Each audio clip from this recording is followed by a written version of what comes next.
మోషే ఆఖరికి అటు ఫరో ఇంట్లోనూ లేడు, ఇటు తన ప్రజలను విడిపించలేదు. మరేమయ్యాడు? తను తొందరపడి చేసినటువంటి నరహత్య వల్ల ఫరో చంపేస్తాడు అనే భయంతో దేశాన్ని బహిష్కరించి దూరంగా పారిపోయాడు. ఎక్కడికి పారిపోయాడు? ఎక్కడికి వెళ్ళాడు? ఎవరితో ఉన్నాడు? ఎంతకాలం ఉన్నాడు? ఏ పని చేసి బ్రతికాడు? ఎలా బ్రతికాడు? ఈ ప్రశ్నలన్నిటికీ జవాబు వచ్చే ఆదివారం.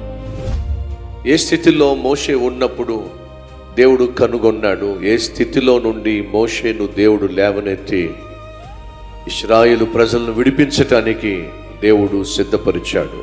ఇదంతా కూడా వచ్చే ఆదివారం మీరు కల్లరా చూడబోతున్నారు. ప్రతి ఆదివారం కల్వరి టెంపుల్ చిత్తూరులో 4 ఆరాధనలు.